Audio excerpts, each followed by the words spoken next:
이거를 좀 설명을 좀 하고 좀 넘어가야 될 것 같아요. 예수님을 바라보는 사람들이 있었어요. 그 기록자들이 여러 명이 있었어요. 분명히 예수님이 하신 일들이 있고 그 일이 사건으로 이야기됩니다. 이거를 마가도 보고 누가도 보고 마태도 보게 되죠. 요한복음 이야기는 여기서 하지 않겠습니다. 조금 더 다르니까. 분명히 이 사건을 통해서 예수님이 원하셨던 중심의 일이 있습니다. 그 뜻이 있어요. 방향이 있어요. 이 내용을 누가, 마가, 마태가 보고 각자의 모습으로 기록했다는 거예요. 그러니까 중심은 뜻은 같지만 이 디테일, 그 사건을 기록하고 있는 디테일이 다르다라는 거예요. 그래서 똑같은 사건이지만 마태가 기록하고 있는 방법과 누가가 기록하고 있는 방법과 마가가 기록하고 있는 방법이 조금씩 다르다는 거예요. 조금씩 다르지만 그 사건을 통해서 일어나고 있는 일에 예수 그리스도의 중심된 뜻과 그 방향이 동일하다는 거예요. 일단 그 본질의 것들을 먼저 이해를 하고 나면 뭘 알 수 있냐면, 그럼 한 사건에 대해서 어떤 디테일이, 그 기록하고 있는 디테일이 조금 다를지라도 예수님이 말씀하시는 본질을 이해하면 그게 정말로 우리가 찾아가야 되고 따라가야 될 방향이라는 것이 더 중요해진다라는 거예요. 그런데 오늘 우리 집사님이 질문했던 내용, 여러분들 오시기 전에 질문하셨던 내용에 어떤 한 사건이 있고 기록하고 있는 예수님의 디테일이 다른 부분으로 기록되어 있는 부분들, 그런 것들은 어떻게 이해하느냐? 그것 같은 것들은 결국은 중심 내용이 중요한 거지, 그 디테일은 다를 수 있고, 그리고 그 디테일이 다른 부분을 보면 어떻게 보면 그 다음 본문과 연결되어지는 부분이 조금씩 다를 수 있기 때문에 다를 수 있다라는 거예요. 많은 분들이 마태, 마가, 누가에서 사건과 그 내용이 똑같은 내용인데 왜 기록하는 그 조금 부분이 다릅니까? 라는 질문을 이해할 수 있는 방법이 바로 이거라는 거죠. 그럼 결국 우리가 찾아야 될 것은 예수님의 중심은 무엇이었느냐, 뜻은 무엇이었느냐 라고 하는 것에 집중할 수 있고, 그 뜻을 내로우다운해서 정말로 예수님이 무엇을 말씀하시는 거에 대해서 우리가 이해할 수 있다는 거예요. 사실 결혼과 이혼에 대한 부분에 대해서는 이 마태복음에서 이야기하고 있는 것과 마가복음에서 이야기하고 있는 것, 19장에서 얘기하고 있는 거랑 이 10장에서 얘기하고 있는 내용이 끝부분이 조금 달라요. 제자들이 반응한 방식이 다르기 때문에 다른 말로 끝나는 것처럼 보여서 이게 왜 뒤가 나중에 다른 엔딩이 있는 것 같다라고 할 수 있지만, 결국은 예수님이 하고자 한 건 그 엔딩이 중요한 게 아니라 그 전에 이야기한 것이 더 중요하다는 것. 그러면 본질적인 뜻을 놓치지 않는다라는 거예요. 그냥 좀 쉽게 설명하면, 요즘 영화가 나올 때요, 엔딩이 two different version이 있어요. 진짜예요. 영화는 다 끝났어. 영화의 뜻은 다 전달했지만 엔딩이 독자들이 이런 엔딩과 이런 엔딩을 선택하면 어떨까라고 옵션을 주면서 엔딩을 바꾼 버전들이 있어요. 어떻게 보면 그것도 이 디테일이라는, 사람들이 생각하고 마지막을 생각하는 그런 부분, 영화가 주고 있는 기본적인 뜻과는 관련 없지만 그래도 그렇게 돼도 전혀 원뜻과 바뀌지 않는 한에서 그 다른 버전을 갖고 있는 것이라고 이해하는 것처럼 이해할 수도 있다라는 거예요. 이렇게도 생각할 수 있구나라고 생각할 수 있는 부분도 된다. 이건 이해를 돕기 위해서 그렇게 말씀드리는 거예요. 왜냐하면 디테일이 다르기 때문에. 오늘 아까 그 나중에 두 번째 하신 질문을 나중에 다시 하세요. 오늘 마가복음을 보면 우리에게 도전되어지고 또 제자들에게 도전되어지는 말씀들이 있습니다. 근데 그것들을 어떻게 이해하고 어떻게 우리가 이해할지를 조금 돌아보는 시간을 갖도록 하겠습니다. 이 예수님께서 유대지경과 요단강 건너편으로 가시면서 무리가 다시 모여듭니다. 그럴 때 예수님이 전례대로 가르치시더니 라고 해요. 결국 오늘 말씀을 찾아보면 예수님이 새로운 여정을 언급하고 있습니다. 구체적인 장소와 시간의 묘사 없이 되지만 성서학자들이 가나보움에서 아마 베레아 지역으로 남아했다라고 이야기들 합니다. 그런데 그 장소에 갔을 때 여전히 거기 있는 사람들이 예수님께서 방문하셨던 것들을 듣고 찾아왔다라는 거예요. 무리가 다시 모여들었던 것은 바로 예수님에 대한 소식이 남쪽 베레아 지역까지도 퍼져 있었다는 것을 알 수 있다는 것이죠.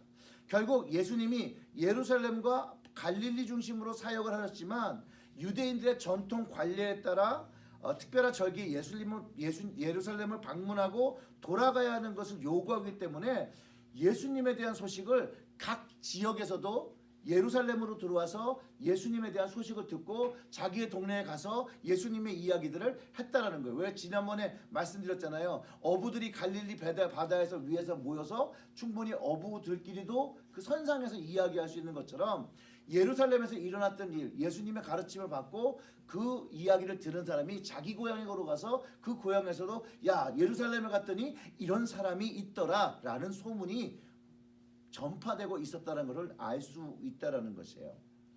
그리고 예수님이 자기 지역으로 왔다는 소식을 들을 때 궁금하니까 찾아올 수 있다는 것이죠. 만나보고 싶다는 것이죠. 그리고 예수님은 전례대로 가르쳤다는 거예요. 무리들을 가르쳤다는 거예요. 이 전례가 예수님이 랍비로서 가르쳤다는 것도 될 수도 있고요. 또한 예수님이 전례대로 예수님께서 처음부터 오셔서 하나님 나라를 가르치시고 회개를 요구하셨던 그 전례를 따라 가르쳐 주셨다라고도 우리가 이해할 수가 있어요. 결국은 예수님께서 전례를 따라 가르쳤다. 결국 그 이야기는 하나님의 백성으로 살아가는 의미와 방법, 그 삶의 구체적 행동 양식들을 가르쳐 줬다라고 이해할 수 있다라는 거예요.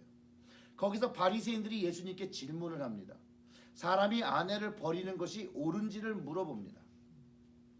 예수님은 모세는 어떻게 했는지 되물을 때 이혼 증서를 써 주기를 허락했다라고 하죠. 바리새인들이 정말 궁금해서 물어봤을까요, 여러분? 분명히 모세가 그 방법을 제시한 것을 알면서도 예수님께 질문한 의도가 분명히 있었다라고 우리가 생각할 수 있죠.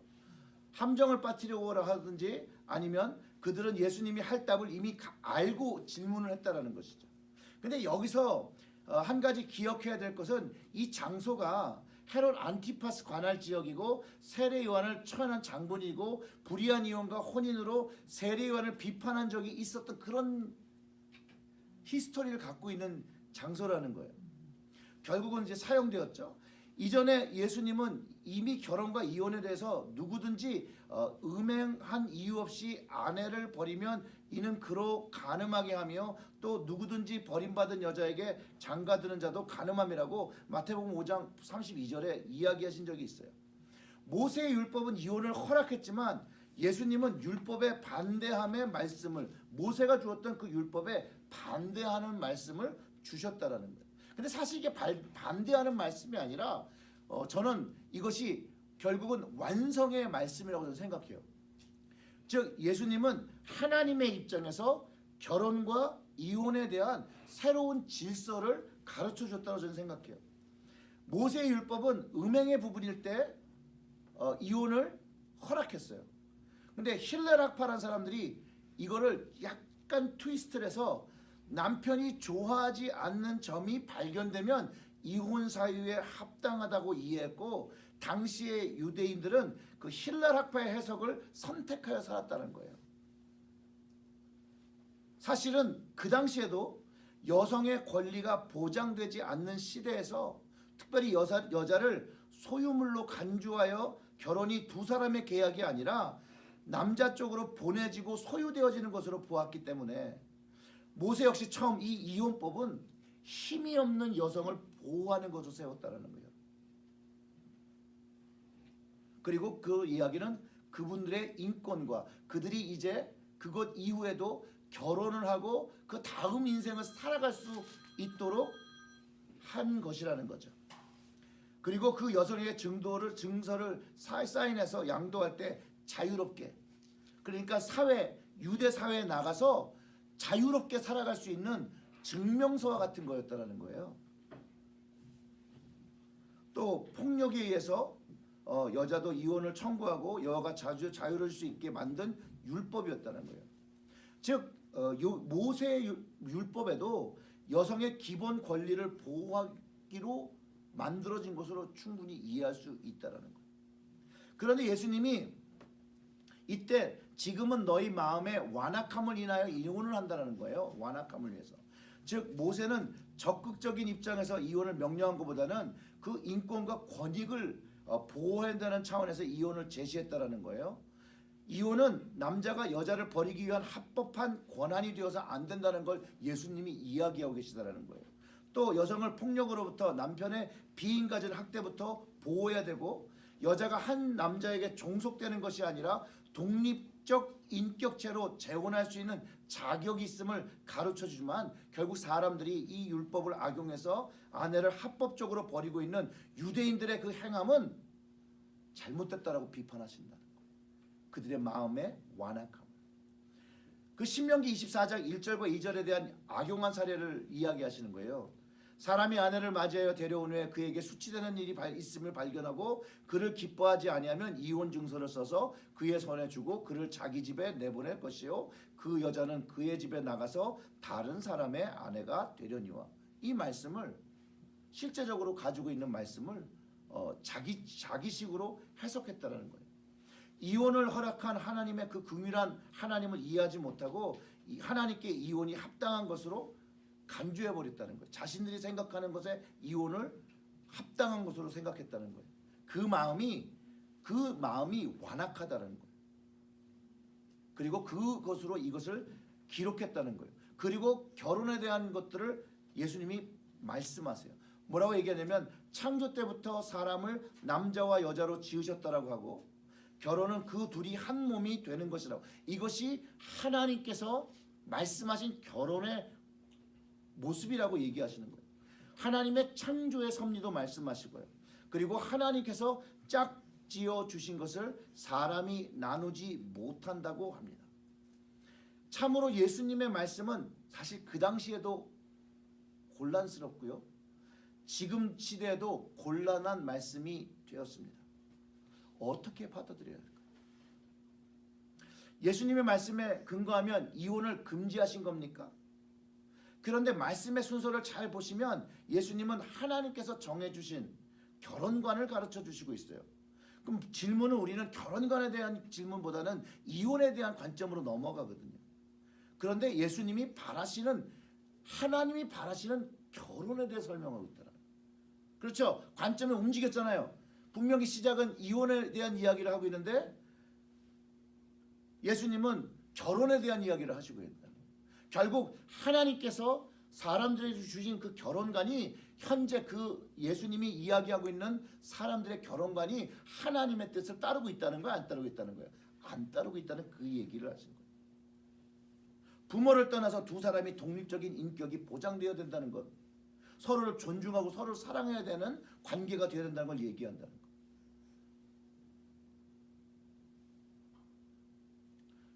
근데 우리의 현실 속에서는 이것들이 깨어진다는 거죠. 가정이 깨어진다는 거죠.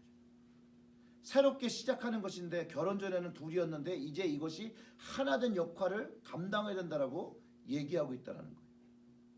한 몸이 된다는 의미는 단순히 육체적인 결혼만을 이야기하는 것이 아니라는 거예요.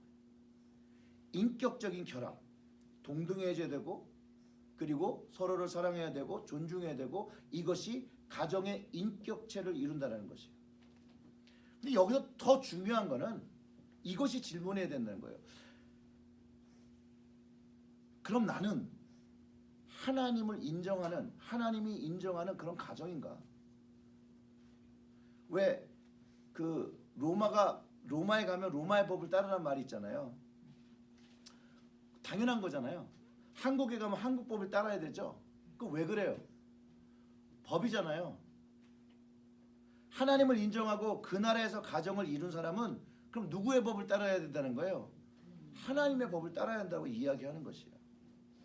그 하나님의 법을 따라 사는 사람들이 하나님께서 축복하신다라고 예수님께서 말씀하시는 거예요. 많은 경우에 여기도 한번 질문을 해봐야 돼요. 우리 스스로 다 질문을 해봐야 돼요. 하나님의 허락을 확증하고 여기 결혼하신 분들 여기 계십니까? 싸하죠? 그래서 잘 보세요. 대부분 내가 결정하고 남편과 아내로 하나님께서 인정해 주시는 것으로 하나님께 통보한 경우가 많아요. 맞잖아요. 많은 크리스찬 자매들이요, 형제들 결혼할 때, 결혼하며 배우자를 고를 때 뭘 먼저 볼까요? 믿음을 먼저 봅니까? 그건 정답이죠. 근데 믿음을 안 봐요. 뭘 봐요 그럼? 솔직하게들 얘기해 보세요. 뭘 봐요? 뭘 봐요? 조건. 그래요. 맞아요. 조건을 본다라는 거예요. 사랑을 봐요? 아니요. 조건을 봐요. 통계적으로 사랑보다 배우자의 경제적인 능력, 그리고 대변한 직업, 재산, 이것이 여자가 배우자를 선택하는 기준이래요. 아닐 수도 있지만 대부분이 그렇대요.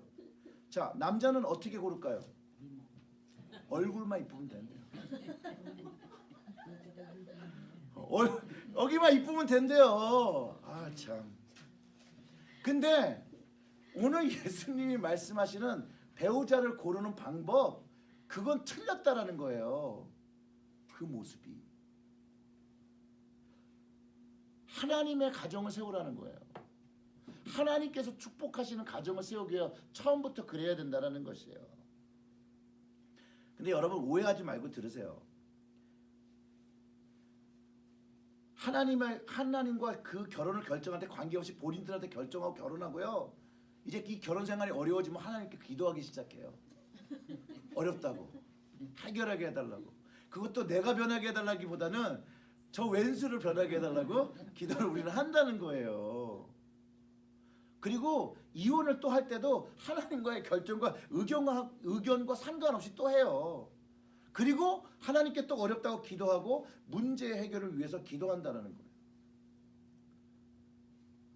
왜냐하면 결국 내가 힘들고 내가 결정하고 내가 마음먹은 것이지만 지금 힘드니까 하나님 나를 좀 도와주세요, 이렇게 기도하는 패턴이 우리의 인간의 마음에 다 담긴 거라는 거예요. 어떤 한 사람이, 특정 사람들이 가지고 있다는 것이 아니에요. 그럼 예수님께서 오늘 본문을 통해서 말씀하시는 게 뭐냐? 하나님의 그 세우시는 결혼, 그 가정을 세우기 원하면 그러면 오늘부터라도 하나님의 법에, 하나님의 말씀에 순종해서 살라는 것을 이야기하고 있다는 거예요. 그리고 그것이 누구의 선택이 달렸다는 거예요? 내 선택에 달렸다는 거예요. 내 선택. 그리고 하나님의 방법을 선택할 때 그 문제 해결의 방법이 된다라고 합니다. 그러면 이제부터 사람들이 이런 질문을 한다는 거예요. 다 그게 지나간 일이 돼버렸거든요. 그럼 지금 와서 이미 다 저질러 놓은 일인데 지금 와서 어떻게 하란 말입니까? 이런 질문이 마음속에 드신 분은 제가 칭찬합니다. 오늘부터 그 가정이 하나님이 기뻐하시는 가정이 되기를 소원하며 하나님의 방법을 찾으면 된다는 거예요. 과거는 던, 끝이에요. 던딜. 지금 바꿀 수가 없어요. 과거는. 하나님도 하나님께 돌아오는 사람들에게 그 과거를 묻지 않으세요. 과거는 끝난 일이에요. 이혼하셨습니까? 괜찮아요. 이혼하시기까지의 그 아픔, 힘듦을 아신 주님께서 여전히 위로하고 계시다는 거예요. 아니에요?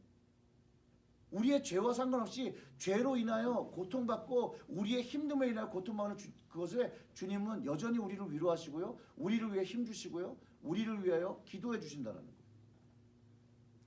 이제부터 하나님의 가정을 만들어가는 것이 중요하다는 것이. 또 어떤 분들은 억울하게 이혼 당하셨습니까? 먼저는 유감이고 죄송합니다. 정말 얼마나 어려우셨겠어요. 이제부터 하나님의 사랑을 더 경험하시고 하나님의 법을 따르시면서 그분 안에서 치유함을 받고 기도하며 새로운 삶, 하나님께서 세우시는 삶을 세워가시면 된다는 것이. 하나님의 가정 그럼 어떻게 준비할까요? 뭐 이거는 다 아시는 내용이죠. 말씀으로, 기도로, 은혜로, 사랑으로 하나님을 경험하며 시작하면 됩니다. 재혼하셨습니까? That's fine too. 이제부터 하나님의 가정으로 그 세우신 그 가정을 만들어가고 하나님의 말씀과 은혜로 하나님 나라 방법을 따라 살아가면 됩니다.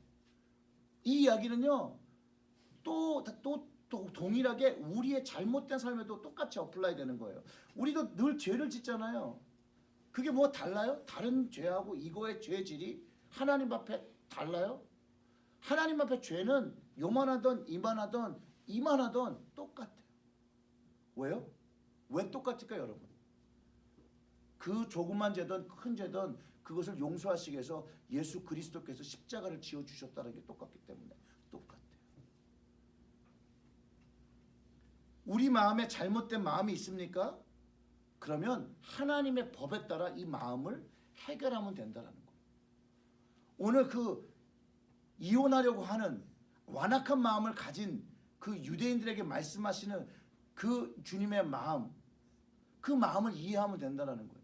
그 완악한 마음을 어떻게 하라는 거예요? 너희는 완악한 마음을 가졌으니 멸망당하라, 이렇게 얘기하신 거예요? 그렇게 얘기하신 게 아니에요. 돌이키라는 거예요. 하나님을 경외하며 하나님의 말씀을 마음에 받아들이며 돌이키라는 말씀을 하시는 거예요. 그리고 하나님께 용서하는 마음을 깨닫고, 이 용서는 뭐냐면요, 이혼을 하고 안 하고의 문제가 아니에요.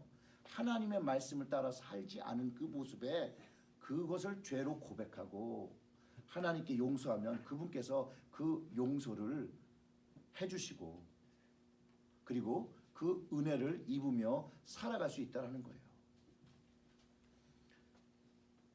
성경은 죄를 지면 질수록 그 죄가 우리를 조종한다라고 합니다. 시편 19편 14절에 다윗은 이렇게 고백해요. 주의 종이 고의로 죄를 짓게 말게 하사 그 죄가 나를 주장하지 못하게 하소서. 그리하면 내가 정직하여 큰 죄가에서 벗어나겠나이다. 즉 우리가 가지고 있는 하나님 앞에 조그만 죄들이 모이면 우리의 삶을 이 죄들이 컨트롤하기 시작한다는 거예요. 그러면 하나님께로 더 나아가기가 어렵고 힘들어진다는 거예요. 요만한 죄라도 하나님 앞에는 매일 회개함으로 그 죄를 용서함 받고 해결하고 살아가야 되는 것을 가르쳐주고 있다는 것이죠. 만약 성령님께서 우리의 양심을 만져서 가책이나 찔림을 허락하시고 그것의 그 모든 부분을 하나님 앞에 용서함을 받아야 한다는 것이에요.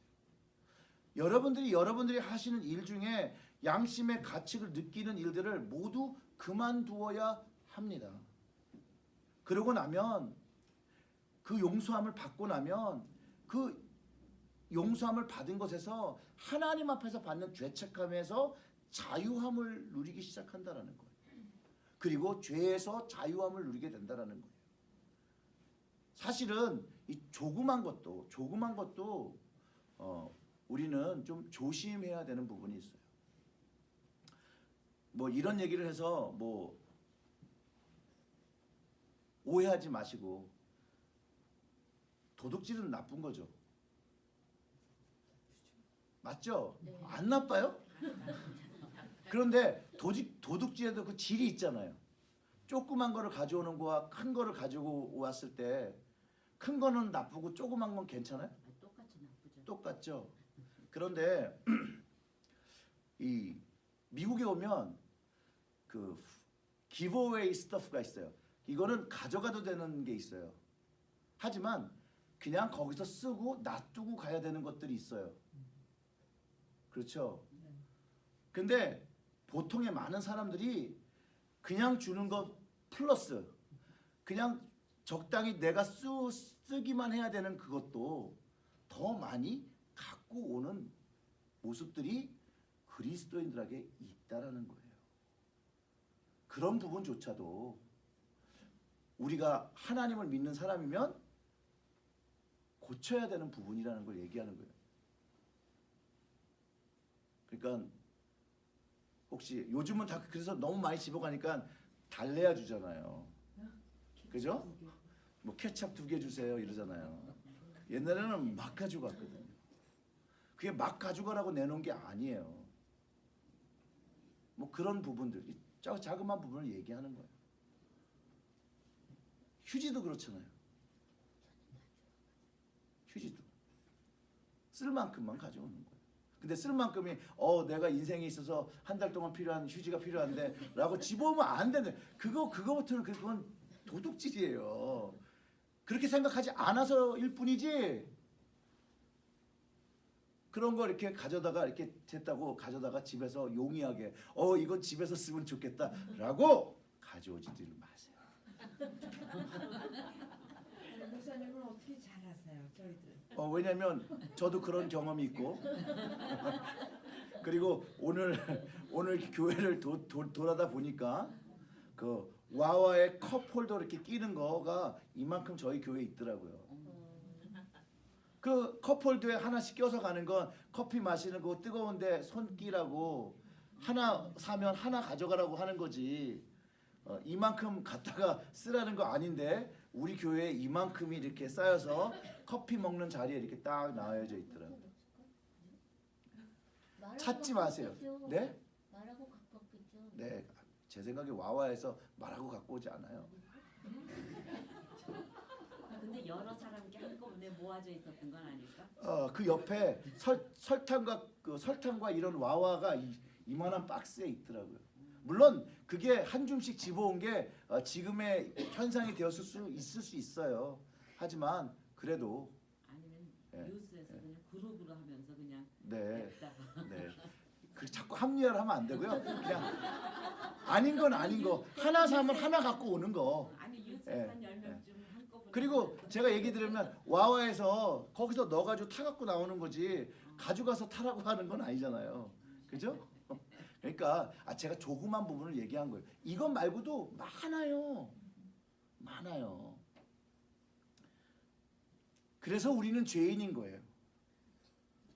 그래서 우리는 늘 하나님 앞에 우리의 삶을 돌아보며 우리가 얼마만큼 죄인인 걸 고백하고 그 죄에서 자유함을 받아야 한다는 거예요. 왜냐하면 조그만 거를 합리하면 그보다 조금 더 큰 놈을 합리하기 시작해요. 그 조금 더 큰 놈을 합리하면 조금 더 큰 놈을 합리하기 시작해요. 바로 그게 다윗이 말한 죄가 나를 주장하기 시작하는 때인 거예요.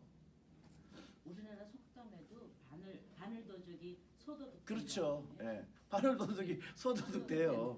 네. 그게 마음의 문제라니까요. 예수님이 말씀하신 게 그 마음의 문제인 거예요. 사람이 마음이 완악해지니까 하나님께서 세우신 법을 트위스트해서 자기 욕심과 정욕에 사용하도록 합법화했다라는 거예요. 그거를 완악한 마음이라고 하나님께서 말씀하셨다라는 거예요. 예수님께서. 자, 이제 하나님의 마음을 좀 보려면 하나님은요 그거를 아시고 그게 나쁜 걸 아시지만 그거 잘못된 걸 아시지만 그가 거기서 바뀌길 원하신다는 거예요. 그거는 맞아요.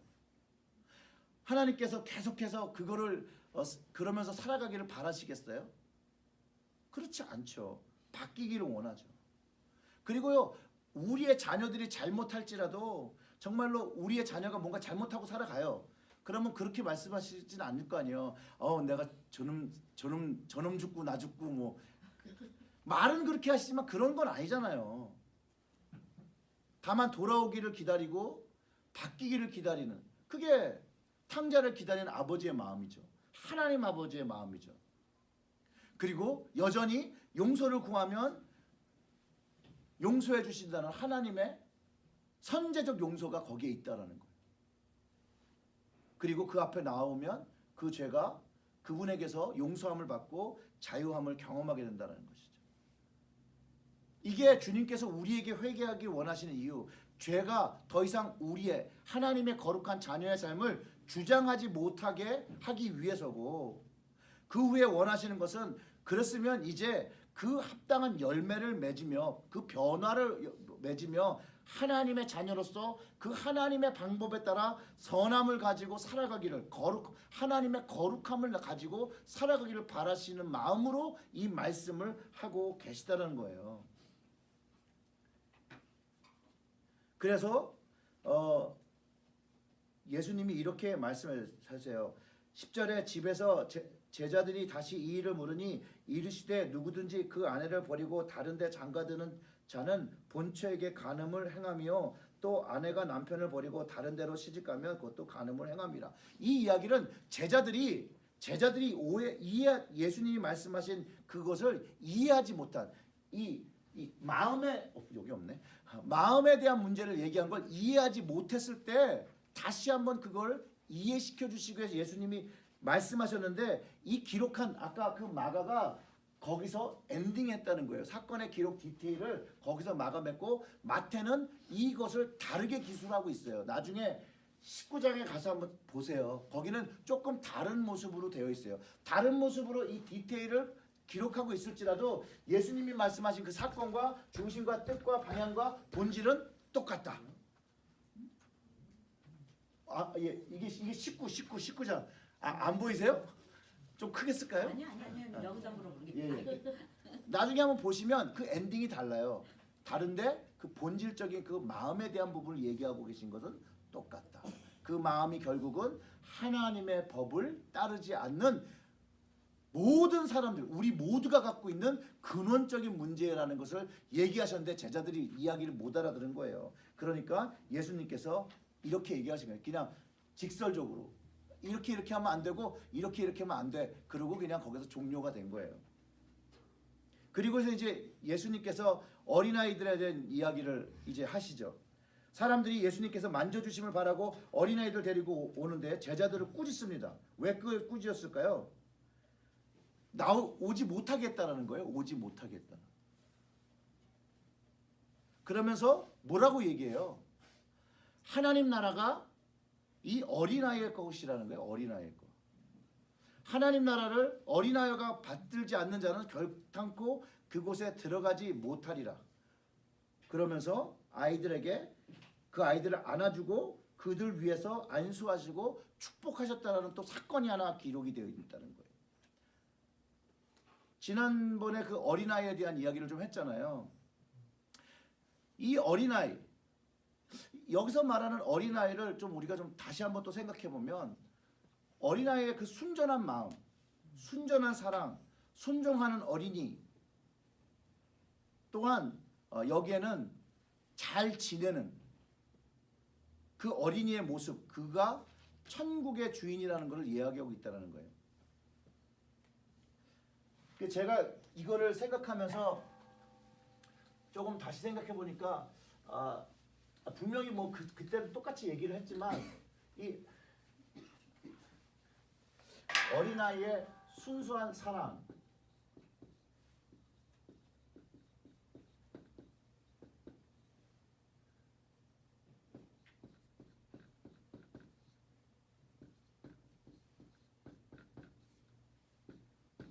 이 세 가지를 꼽을 수 있더라고요. 어린아이들은 참 사랑이 많아요. 진짜로. 어린아이들에게는 레이시즘이 없어요.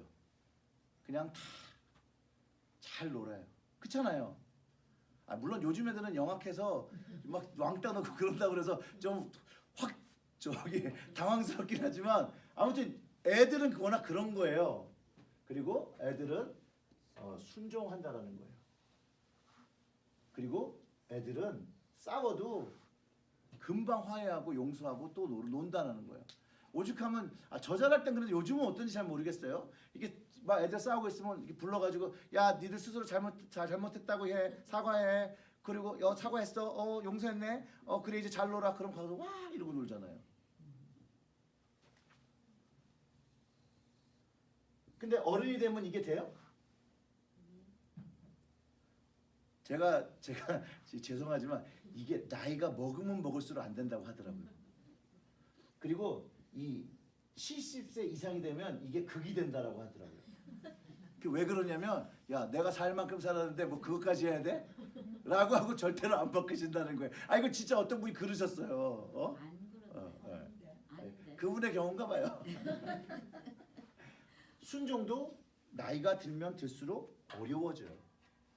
어렸을 때 하는 순종보다는 나이가 들어서 하나님의 말씀을 순종함도 점점 어려워지고 사랑도 나이가 들면 들수록 어려워집니다. 이거는 맞을 거예요. 그런데 예수님께서 천국의 이야기를 하며 어린아이를 막지 말라고 하면서 어린아이가 천국을 소유했다고 얘기하는 것은 바로 어른에게도 동일하게 이 어린아이들이 가지고 있는 사랑과 순종과 용서가 있을 때 천국을 누리게 된다라는 것이죠. 자, 근데 여기서 천국의 의미가 두 가지로 이해할 수 있어요. 사랑과 순종과 용서를 하며 이 땅에서 살아있으며 누리는 천국의 삶이 있고요. 또 하나님의 나라에 다가올 천국. 이거는 어떻게 제가 이 킹덤이라고 할게요. 하나님 나라의 그 킹덤에 들어간다는 이야기로 이해할 수가 있다라는 거예요. 어떤 목사님이 페이스북에 재밌는 글을 남기셨는데 그 한국에서 어떤 지역에 불이 났는데 그 인터넷 그 전선들이 다 타면서 그거를 뭐라고 표현하냐면 그거를 무슨 뭐 인터넷 무슨 지옥이라고 그랬나? 그 무슨 그러니까 전상망의 지옥이라고 그랬나? 그 지옥을 경험했다는 거예요. 그러면서 아니 이런 곳에도 지옥이 있는데 진짜 지옥은 더 무섭다라고 얘기하면서 간단한 글을 올린 게 있었는데요. 그런 것처럼 사람들이 사랑하지 못하고 순종하지 못하고 용서하지 못함으로 인해서 이 땅에서 뭐 성경에 말한 그런 지옥이 아니라 사람들과의 관계성에서도 지옥을 경험할 수 있다는 거예요. 아픔을 경험하고 힘듦을 경험하고 어려움을 경험하고 이미 지옥에 사는 거죠. 어떻게 생각해 보면. 그러나 예수님은 이 어린아이와 같이 돼서 사랑을 가짐으로 순종함으로 용서함으로 그것들을 이기고 천국의 삶을 살기를 원하시는 그것들을 이야기하신다라고 저는 이 말씀을 또 이해해 볼 수 있다라는 것이죠. 그리고 나면 재물이 많은 사람에 대한 이야기가 나옵니다. 자, 집사님 질문하세요. 그 재물에 대한 질문.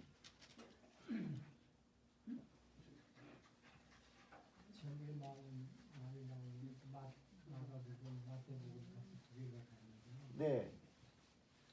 마태에서는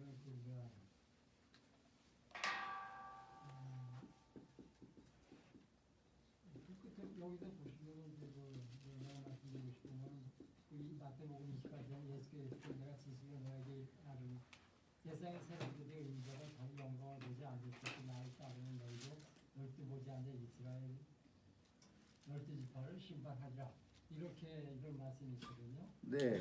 이걸 그랬을 적에 그 부자가 천국에 가는 거는 오로지 하나님만 하시는 그 뜻을 이야기하신 건데 네. 여기서 지금 그 모든 재물을 버리고 나를 따른 사람은 네. 이제 이렇게 마태에서는 이런 식으로 서술했더라고요. 네네. 그래서 되게 그럼 이 사람들을 따랐을 때 심판을 받지 않고 오히려 하나님 보좌에 앉아서 오히려 그 열두 지파를 심판할 수 있다는 이런 말씀 메시지를 여기는 전달했거든요. 근데 아까 제가 이렇게 설명한 거 디테일에 대한 부분. 디테일에서 그렇게 이해하면 끝나는데 네. 실제로 이 마태복음을 봤을 적에는 우리가 이거만 봤을 때 그러면은 다 버리고 예수님 따랐을 적에 네. 우리가 그 하나님 보좌에 앉아 있을 수 있는 것인가 그런 퀄션이 나왔고요. 네. 또 하나는 현세에서 마태에서는 지금 뭐라냐면은 여기서 우리는 그 전투를 벌이고 파괴를 받고 하면 여기 나아가에서는 30절 보면은 집과 형제 무덤을 다 전투를 파괴를 받으면서 이제 영생을 받지 못할 자가 없지 않느냐 이렇게 말씀하셨는데 이쪽에서는 그 뭐라고 할까 또 내 집에 장 부모나 자식의 전투를 벌인 자마다 여러 배로 받을 것이다. 그리고 여기 100배로 받을 것이다. 이렇게 두 번의 그 네네. 배수가 나오고 네. 이 사람들이 벌었을 때 현세에서 그 100배를 받을 것인지 네. 하늘나라에 가서 100배를 받을 것인지 그리고 그 부자가 현재에서 100배를 받으면 다시 부자가 되는데 네. 그런 퀘션이 나올 수가 있잖아요. 네. 정말 알고 싶으신 게 뭐예요? 그러니까 알고 싶은 게 뭐냐면 진짜 저기. 수 있는지. 현세 부자가 되는 게 알고 싶으신 거예요? 아니면 이게 후대의 백배가 궁금하신 거예요. 아니 뭐 후대라는 거 이제 천국이죠. 영생이라는 부분을 얘기하니까 나중에 죽어서 받는 복이냐 아니면 현재 받는 복이냐가 궁금하신 거예요? 아니면 이게 여기서 말하는 뭐 100배니 뭐 네. 여러 배니 이런 네. 식으로 벌써 아, 튕겼고 그거는 심판을 받지 않고 자기 하나님 보좌에 올라가서 앉아서 심판을 우리가 한다 이렇게 네네네. 말씀하시는 것이 네. 틀리니까 네. 그거에 대해서 이제 이해가 좀 안 가는 거죠. 네. 그러니까 뭐가 이해가 안 되는 거예요? 아니 마태에서는 그 뭐야 버리고 나를 따른 자가 네. 그러니까 예수님이 이 두 가지 사건을 하는데 네. 이 재물 많은 사람한테 이야기한 사건은 똑같아요. 그죠? 근데 답변이 좀 다르다는데 예수님이 말씀하신 건 뭐냐는 거예요. 네. 아 그런데 그러면 예수님이 이 이야기를 해서 말씀하시는 게 뭐예요? 그러니까 뭐야 천국에 가는 자는 하나님 말이 천국에 보낼 수 있는 사람 이야기하잖아요.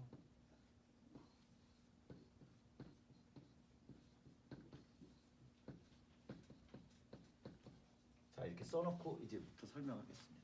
한 사람이 주님께로 오죠. 영생에 대한 질문을 가지고 옵니다. 자, 그 기본적으로 그러니까 재물 많은 사람과 그분이 궁금했던 건 영생이에요. 자, 그러면 현세에 대한 이야기를 하고 있지 않아요. 그렇죠? 그러면서 예수님이 이렇게 질문하니까 그 계명을 다 신실하게 지킨 사람이에요. 저는 개인적으로 이분은 대단한 사람입니다. 일단은 제가 판단할 만한 그런 사람이 아니에요. 그리고 존경하고 싶은 사람입니다. 계명을 지키기가 얼마나 어렵습니까?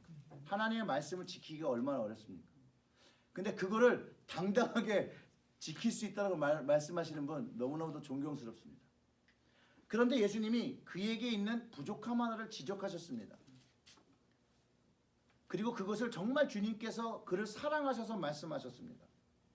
사랑하셔서 하신 말씀이 그러면 영생에 대한 것이 그렇게 궁금하면 야, 다 팔아서 가난한 사람한테 주고 나를 쫓아라. 이렇게 말씀하세요.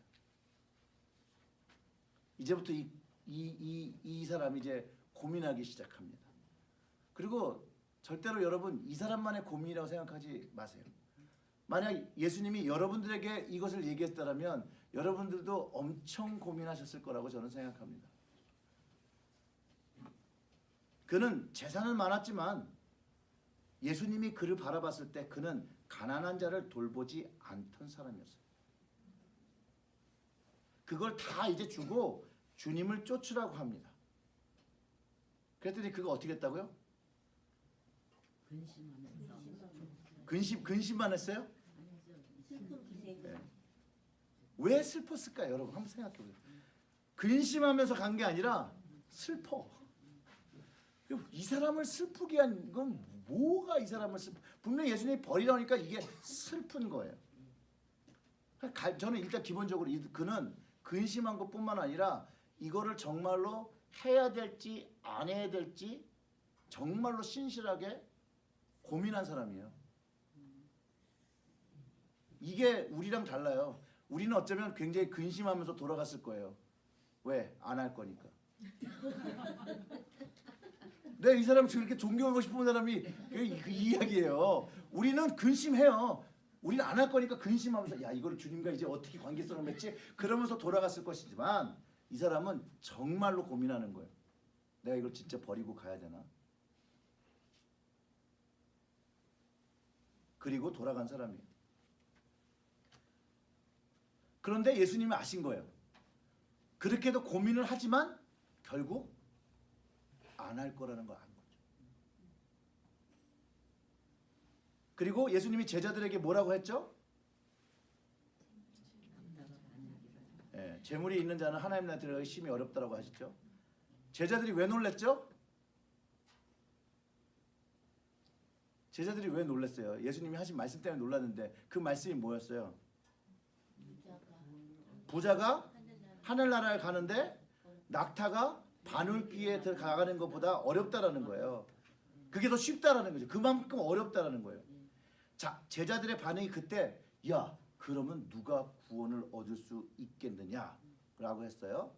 자, 여기서부터 우리가 고민해보는 거예요. 왜 제자들이 고민했을까요?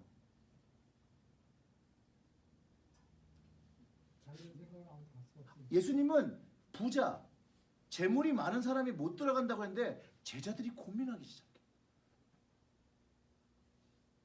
자기가 부자라고 생각했을 수도 있다는 거예요. 아직 주님을 쫓고 있지만 이 제자들이 다 버리고 온 사람이 아닐 수도 있다는 거예요. 여전히 주님을 쫓고 있는데 뭔가 있는 게 있는 것인 거죠.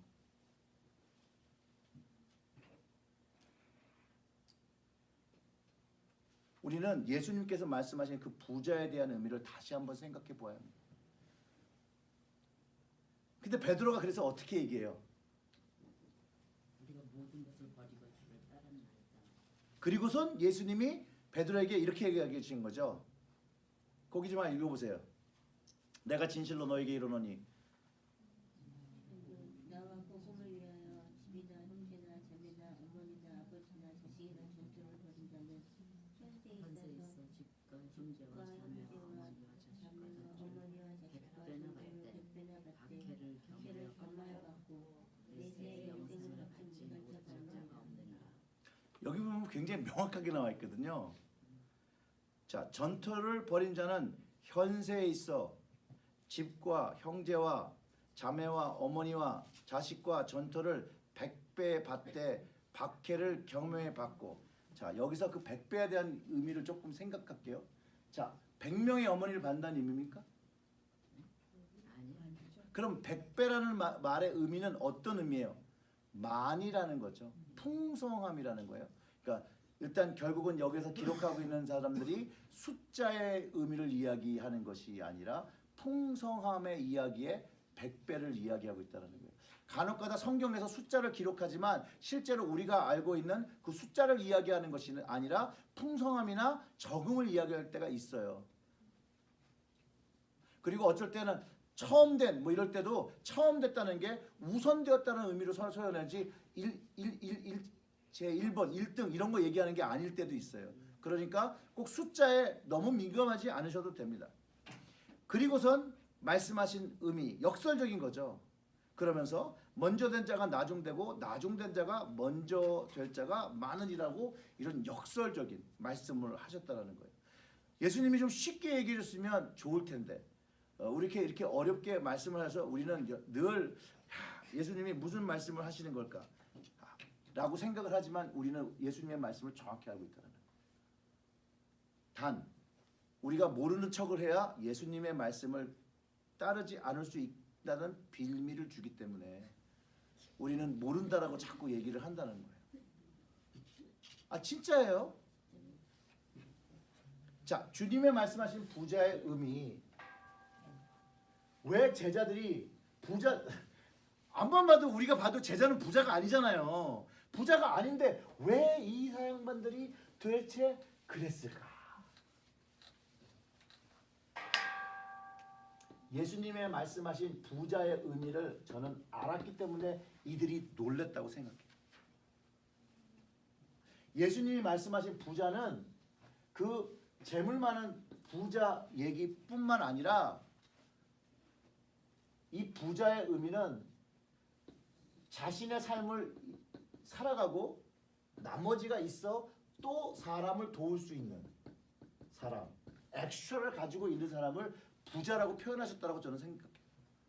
그렇기 때문에 제자들이 도전을 받은 거예요. 그렇지 않고서는 문맥상에서 도전을 받을 수가 없어요.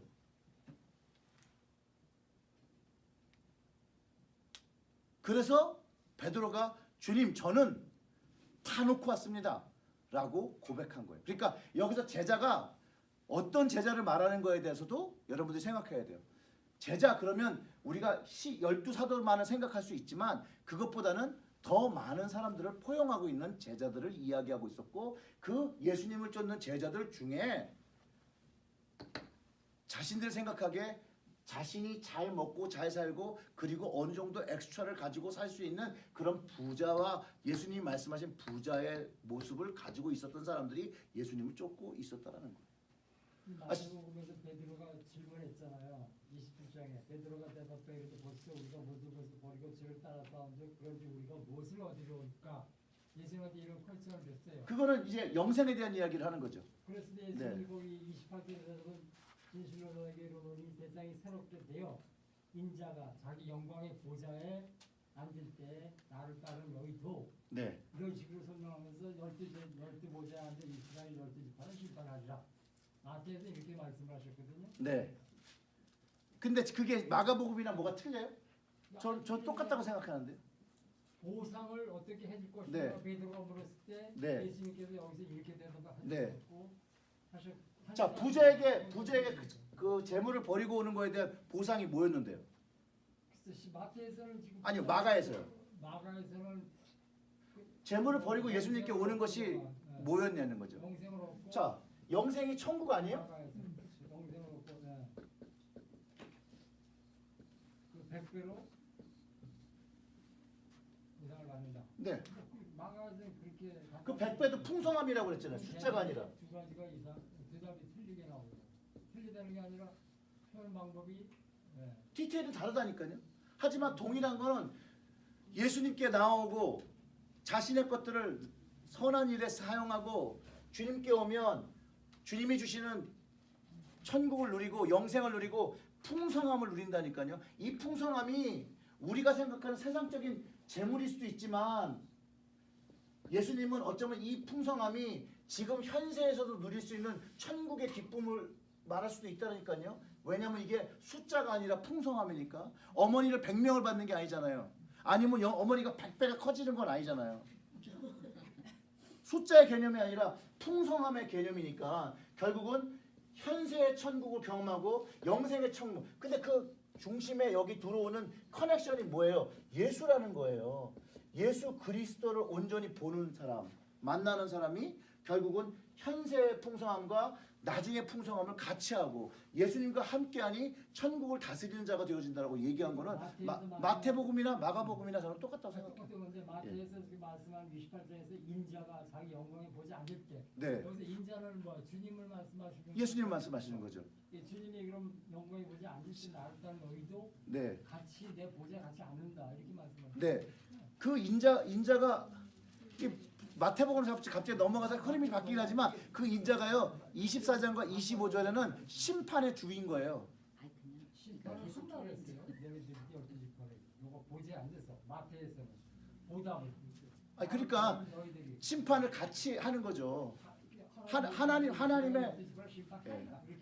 하나님의 나라의 자리에 함께 앉아서 심판은 성경은 예수님이 하세요. 심판해 주는. 예수님이 하는 걸 알고 있습니다. 거기서 같이 다스린다는 것이 뭐 좀 얘기하면 더 길어질 수 있지만 계시록과도 연결이 되는데요. 결국은 천국의 풍성함을 같이 누리는 사람 그리고 그 삶 속에서 같이 다스리는 자가 되어진다는 거예요. 다스린다는 건요. 이 심판이란 말에 다스림이 들어가 있어요. 이게 심판이 저지먼트잖아요. 저지먼트면 사람들이 이거를 파괴나 뭔가 이렇게 평벌을 내리는 것을 알고 있는데 실제적인 원어는 이게 다스림이에요. 어떤 다스림이냐면 현재 있는 것이 잘못됐으니 이것들을 파하고 새롭게 다시 리빌드하는 것이 다스린다는 뜻이에요. 그러니까 이런 거죠. 자, 똑같이 지을게요. 자, 인간의 세상인데 이게 죄로 물들었어요. 그래서 이제는 하나님의 완전한 나라가 이루어지기 위해서 심판, 다스림이 있어야 되는데 그 다스림이 이게 하나님의 것이 오시기 위해서 이게 부서져야 되는 거예요. 그리고 하나님의 것을 세운다는 것이 바로 심판의 의미예요. 자, 인간의 세상의 것에 하나님의 것을 세울 수는 없잖아요. 하나님의 시간으로 하나님의 나라가 임하려니 하나님의 나라가 임하는 자리에 인간 것들은 다 사라져야 되니까 이건 다 사라지는 거예요. 그리고 이것이 내려와서 다시 기초석을 가지고 쓰고 이 쓴 것을 심판, 저지면 그거를 거버닝이라고 얘기해요. 다스림이라고 얘기합니다. 그 다스림을 마태복음 그 제자들에게 같이 다스린다는 이 하나님의 나라를 같이 지어간다는 거 그거를 나중에 복음을 전파하는 걸로 이렇게 이해하고 그들이 예수님의 말씀을 따라 복음 사역을 전했다라는 거예요. 그러니까 이거는 마태가 보고 있는 기준 안에서 설명하기 때문에 그렇다라는 거예요. 그러니까 제일 중요한 건 아까 디테일은 별로 중요하지 않아요. 지금은 마가복음과 마태복음을 보면서 중심에 있는 그 사건에서 말씀하시는 예수님이 말씀하신 그 중심, 그게 뭔지만 알면 된다는 거예요. 결국은 영생에 대한 문제죠. 영생에 대한 문제가 얼마나 우리에게 중요한 문제냐라고 우리 스스로가 질문해봐요. 이제부터는 좀 도전입니다. 영생이 여러분들에게 정말로 중요하십니까? 그래서 내 것들을 다 포기하고 영생을 잡을 만한 그런 가치를 두고 여러분 살아가십니까? 라고 예수님이 부자에게 질문하신 거예요. 예수님은 여전히 우리에게 동일한 질문을 하고 계시다는 거예요. 성경을 통해서. 내 것을 놓고 지금 이 영생을 잡을 만한 그런 마음이 우리에게 있습니까? 각자 집에 가서 대답하세요. 제가 대답을 강요하는 건 아니고 그 부분, 그리고 그 부분이 예수님이 원하시지 않는 이 부자 청년이나 이 부자와 같은 모습을 띠고 있다라면 우리의 답은 뭐야 돼요? 우리가 이것이 잘못된 것이라는 것을 깨닫고 우리는 누구에게로 가야 된다는 거예요? 예수께로 가는 것이 우리가 선택해야 되는 방향, 진리의 방향이라는 것을 오늘 본문이 가르쳐주고 마태복음도 그것을 가르쳐주고 있다는 것이죠.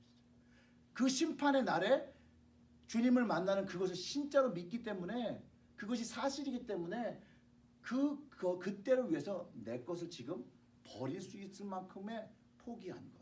베드로에게 그래서 칭찬하신 거예요. 다 놓고 왔으니까. 근데 그 이야기도 요즘은 조금 다른 학설이 있어서 좀 그렇긴 한데, 그러니까 제자들이 쫓아다녔을 때 그 가족들이 같이 다녔다라는 또 학설을 내신 분이 있어요. 갑자기 요즘. 그러니까 여태까지는 다 가족을 놓고 왔다. 야, 대단하다 그랬는데 어떤 분이 자꾸 주장을 하는데 그들의 가족들도 같이 다녔을 거고 그 70명의 그 제자들과 함께 그 속에 있었을 것이다. 이렇게 지금 얘기를 해서 조금 어려워지고 있습니다. 저도. 자, 그 다음에 얘기하는 게 그거예요. 그 다음에 먼저 된 자가 나중되고 나중된 자가 먼저 된다는 거예요.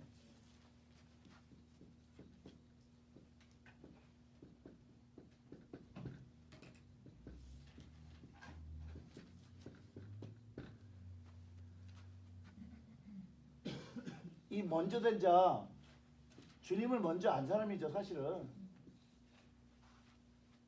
제자들에게 워닝하는 거예요. 나를 지금 안다고 해서 너무 회의해지지 말라는 거죠. 너희들이 지금 긍휼히 여기고 혀를 차는 그 사람, 나중된 사람이 먼저 될 수도 있다. 이렇게 말씀하시고 계시다니까요. 그러니 이것만 봐도 신앙생활이, 믿음 생활이 연수와는 관계가 없다라는 거예요. 이게 하나님의 법칙이에요. 우리는 시니어리티가 굉장히 중요하잖아요.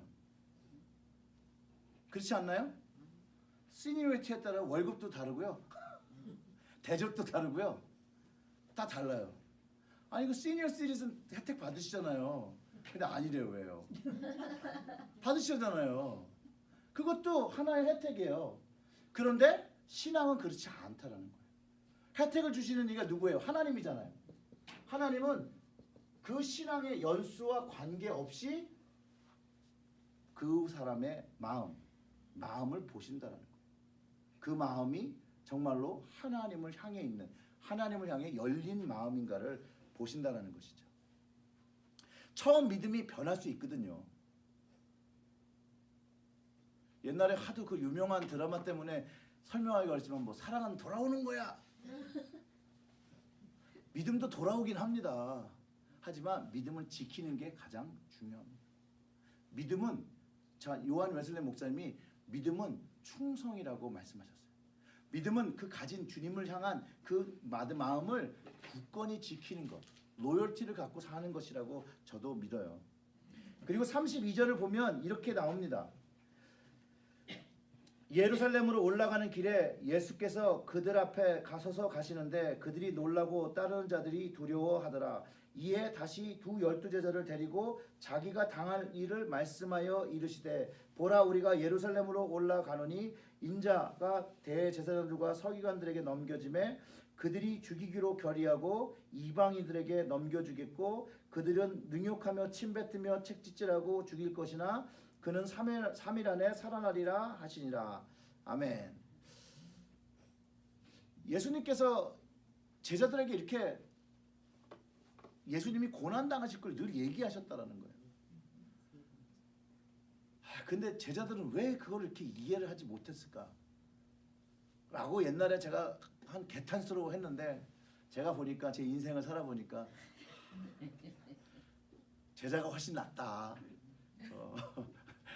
제가 나았다라고 생각했는데 그게 아니라 제자들은 참 놀라웠다. 그럼에도 불구하고 나보다 나은 사람이었구나라고 인정하게 되더라고요. 그러면서 이제 구하는 게 좌우편에 앉는 것. 세베대의 아들 야고보와 요한이 주께 나와 여짜오되 선생님이여 무엇이든지 우리가 구하는 바를 우리에게 하여 주시기를 원하옵나이다. 이르되 너희에게 무엇을 하여 주기를 원하느냐 여짜오되 주의 영광 중에 우리를 하나는 주의 우편에 하나는 좌편에 앉게 하여 주옵소서. 이건 지난주 설교랑 일맥상통하죠. 제자들은 그때도 예수님이 그 나라의 왕이 되기를 원하셨기 때문에 그 왕자에 앉는 그날 그게 영광의 날. 예수님이 마태복음 24장과 25장에 그 인자가 영광의 보좌에 앉는 날과 다른 날이죠. 그 다른 날인데 그 영광 너무나도 갈급했던 거예요. 거기 앉고 싶었던 거죠. 그럴 때 예수님이 야 너희는 너희가 구하는 것을 알지 못하는도다. 내가 마시는 잔을 너희가 마실 수 있으며 내가 받는 세례를 너희가 받을 수 있겠느냐? 이 십자가를 질 수 있겠느냐? 근데 그들이 말하되 할 수 있나이다. 예수께로 이르시되 너희가 내가 마시는 잔을 마시며 내가 받는 세례를 받으려니와 내 좌우편에 앉는 것은 내가 줄 것이 아니라 누구를 위하여 준비되었든지 그들이 얻을 것이니라. 10 제자가 듣고 야고보와 요한에 대하여 화를 내거늘. 자 보세요. 여기도요. 이 제자들한테 예수님이 얘기하시는 내용하고 제자들이 생각하고 질문하고 행동하는 거는 완전히 딴 세계 two different world에서 이야기하고 이해하고 서로를 그러니까 이거예요. 이야기는 분명히 상황은 한 상황에 모여 있는데 이야기는 여러 개로 돌아가고 있는 거예요. 우리의 모습과 똑같지 않습니까? 예수님이 얼마나 답답하시겠어요. 여기만 봐도 예수님 되게 답답하실 것 같죠. 자, 이 모습이 이 답답함이 나를 보고 하시는 답답함이라는 걸 꼭 여러분들 우리 스스로가 고백을 해야 돼요. 나중에 오늘 꼭 기도하실 때 꼭 이렇게 이런 말 한마디 넣어주세요. 주님 저 때문에 답답하시죠. 용서해 주세요. 제가 너무나도 미련합니다. 근데 왜 이렇게 깨닫지 못하느냐? 이때까지는 아직 성령이 오시지 않았기 때문에 그래요. 예수님이 너희가 내 잔을 마실 수 있느냐라고 말씀하신 건 성령이 오시지 않았기 때문에 그렇게 말씀하신 거예요. 제자들이요. 우리가 이렇게 황당해하는 이 제자들의 모습, 이 제자들이요. 이제 성령이 오시니 예수님이 말씀하신 그 잔을 다 마셨어요. 제가 프린트해서 드렸죠. 제자들 중에 12사도 중에 한 사람도 살아남은 사람이 없어요. 제대로 살아남은 사람이 다 죽었어요. 다 순교당했어요. 그래서 여기서 볼 때는 마치 이 제자들이 못할 것 같지만 결국은 보혜사 성령님이 오심으로 인해서 그들이 다 감당했다라는 거예요. 제자들이 니네들만 그냥 예수님한테 알랑거려가지고 그 자리에 앉으려고 그래. 너희 그럴 수 있어. 야 앉으려면 다 같이 앉아야지. 아니 그리고 내가 앉으려면 내가 먼저 앉지. 내가 먼저 왔던 거 아니야? 야 내가 처음 제자 아니니? 라고 싸우고 있는 그런 그런 얘기라는 것이죠. 그리고선 예수께서 부르시되 이르되 이방인의 집권자들이 그들을 임의로 주관하고 그 고관들이 그들에게 권세 부리는 줄 너희가 알거니와 너희 중에 그렇지 않을지니 너희 중에 누구든지 크고자 하는 자는 너희를 섬기는 자가 되고 너희 중에 누구든지 으뜸이 되고자 하는 자는 모든 사람의 종이 되어려 하리라. 인자가 온 것은 섬김을 받으려 함이 아니라 도리어 섬기려 하고 자기 목숨을 많은 사람에게 대속물로 주려 함이라. 성령이 온 다음에 예수님이 왜 돌아가신지를 안 거예요, 제자들이. 그리고 회개하죠. 가슴뿐만 아니라 그 영까지 회개를 하죠.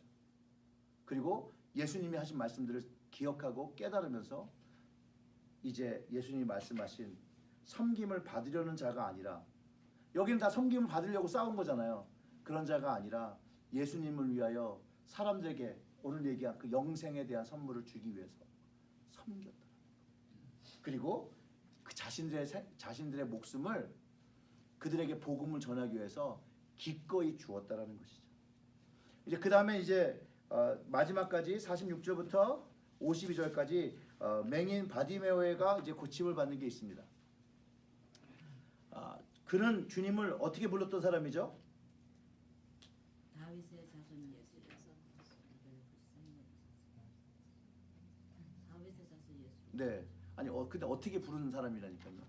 다윗의 자손이라고 부른 게 아니라 그걸 부를 때 어떤 모양으로 불렀을까요?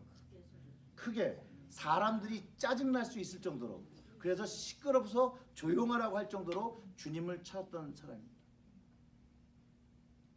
주님이 그의 소리를 듣고 자신을 데려오라고 할 정도로 부르짖었습니다.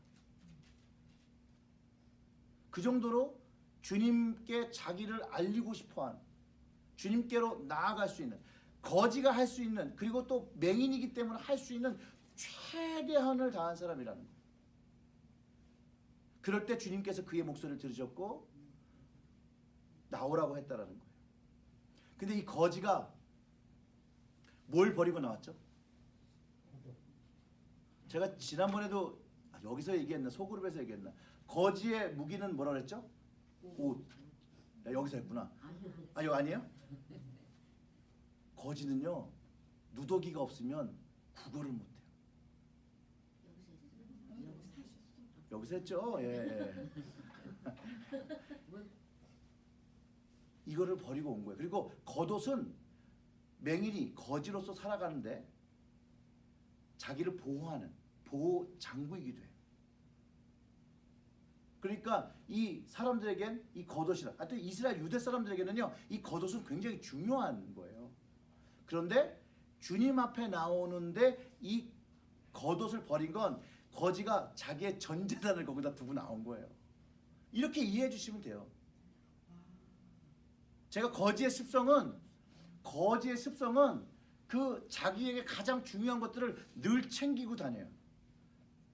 별로 중요한 거 아닌데 홈레스 분들 보면 이렇게 그 샤프라이트 그 카르타 어디서나 해가지고 늘 갖고 다니고 자기 물건을 늘 챙기잖아요. 아니 집어가도 상관없을 것 같은데 그들에게는 굉장히 중요한 것이기 때문에 그것을 위하여 피 터지게 싸워요. 진짜예요. 아니 홈레스를 한번 안 보셨나요? 네. 그 담요, 야, 나 같으면 덮고 자지도 않을 담요 가지고 싸워요.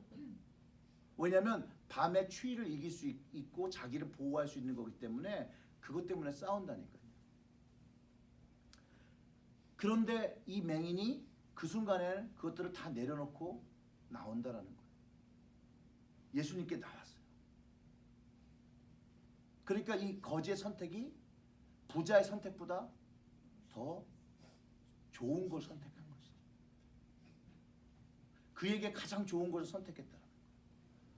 근데 그 부자가 네. 못 버린 거하고 맹인이 못 버린 거하고는 다르지. 버린 거야 얘기한 게 아니라 전 선택에 대한 이야기를 하잖아요. 버린 건 버린 거고 버린 게 선택하려고 버렸잖아요. 선택도 굉장히 네. 어려웠을 것 같아. 네. 그 사람은 돈의 맛을 알았잖아요. 네. 돈 좋은 거를. 거지도 돈의 맛을 압니다. 물질이 중요하다는 걸 알아요. 아니 거지만큼 물질이 중요하다는 걸 아는 거지가 어디 있겠어요. 그런데 거지가 버리고 나온 것도 굉장히 중요한 거지만 거지에게 가장 중요한 거는 예수님을 선택했다는 게 더 중요하다는 거예요. 그게 부자와 다른 점, 극명하게 다른 점이 거지는 예수님을 선택했고 부자는 예수님을 선택하지 않았다라는 거예요. 재물이 있건 없건 상관없이, 재물의 크기와 상관없이 선택의 문제가 있다. 선택의 문제. 그럴 때 예수님이 그 믿음을 아시고 뭐라고 말씀하셨어요? 내 믿음이 너무 잘하느니라. 그래서 믿음대로 되는 거예요. 자, 다시 얘기를 부자 이야기를 하면 만약에 그가 자기 것들을 다 포기하고 나와서 예수님께 나왔을 때 그가 그렇게 궁금해하던 영생을 주님께서 가르쳐 주시고 경험하지 않게 하셨을까요? 그걸 경험했을 거라는 거예요. 선택의 문제라는 거예요. 선택. 그 선택이 오늘 누구에게 있다라는 거예요? 내게 있다. 내가 주님을 위하여 선택할 수 있는 그것이 있다라는 거예요. 주님은 그 선택을 그 이전부터 기다려 오셨다라는 거죠. 제발 오늘 선택해 주기를. 혹시 주님께서 맹인은 가라. 내 믿음이 너를 구원하였느니라. 네. 이렇게 하셨잖아요. 네, 그 맹인은 눈을 뜨서 네, 뜸으로 인해서 구원을 받고 하늘 영생을 얻을 수 있는 그런 구원을 받은 겁니까? 엔딩 스토리가 그렇다는 거예요. 그리고 그 이후의 삶은 기록을 하지 않아서 모르죠. 하지만 우리가 생각하는 엔딩은 뭐예요? 주님을 선택한 사람이니까 당연히 주님께서 말씀하신 영생, 그 마지막 때에 주님과 함께하는 삶을 살았다는 거예요. 그리고 실제로 어떤 내용에서는 그 디테일이 다른 사람들의 모습에서 그 이후에 주님을 증거하고 사는 사람들의 모습들이 있어요. 물론 다른 사람들이긴 하지만 대부분 요한복음에서 나타나는 사람 그 경향은 예수님을 만난 사람들은 결국 예수님을 증거하는 사람이 돼요. 천국을 증거하는 사람이 된다라는 것이죠. 이제 그렇게 알 수 있다라는 거죠. 그러니까 너무 기록된 거의 끝과 같은 것에 너무 몰입하면 실제 예수님이 말씀하시는 거를 우리가 이해하지 못하고 그거를 선택할 수가 없다라는 거예요. 그래서 성경에 그 몇 가지의 단어를 가지고 꽤 맞춰 가지고 사람들을 유혹하는 사람들이 있어요. 그리고 자기 방식에 의해서 사람들을 이끌어 가죠. 그런 많은 이단들 중에 그 증거를 찾을 수 있는 게 뭐냐면 그들은 영생을 얘기해요. 영생을 얘기해요. 천국을 이야기해요. 심판을 이야기해요. 근데 예수님은 이것들을 이야기할 때 우리가 갖고 있는 재물을 주님께 갖고 오라고 하지 않고 가난한 자들을 구하라고 그랬어요. 그렇죠? 이단 교주들은 이거를 자기에게 가져오라고 해요. 종말이 10월 25일 날 올지라도 돈은 자기한테 가져와야 돼요. 이게 달라요. 정말로 하나님의 말씀을 듣고 이 땅에 심판이 오는 그날 정말로 올바른 믿음을 가진 사람이라면 아마 정말로 천국에 오는 것에 기쁨을 가지고 내가 갖고 있는 것들을 다 팔아서 그 당시에 있는 사람들에게, 가난한 사람들에게 나눠줄 거라고 저는 생각을 해요. 그게 하나님의 뜻이거든요. 그리고 그들에게 하나님의 복음을 전하고 하나님의 말씀을 전하고, 그럴 때 그 사람들의 마음이 열리지 않을까요? 이 사람이 미쳤나? 왜 갑자기 자기가 살고 있는 거 다 팔아가지고 나한테 주지? 그게 세상의 가치와 충돌하기 때문에 그래요. 예수님은 늘 이 세상의 가치에 충돌하는 걸 말씀하셔서 참 힘들어요. 그런데 그게 예수님이 옳은 것이라는 거예요. 하나님의 방법이래요. 그래서 그것을 쫓아가야 되는 것이 예수 그리스도의 십자가의 은혜를 경험한 사람들의 따라가야 될 방향이라는 거예요. 늘 주님의 말씀에 여러분들의 마음과 귀를 활짝 여시고, 오늘도 주님이 나로 하여금 야 누구야, 난 오늘 네가 이거를 좀 해줬으면 좋겠어 라는 음성이 들릴 때 네 주님 제가 답답하죠? 라고 하지 마시고 네 주님 제가 이거를 감당해서 주님의 마음을 기쁘게 해드릴게요 라고 기도하시고 칭찬받으시는 여러분 되시기를 주님의 이름으로 축원합니다. 기도하겠습니다.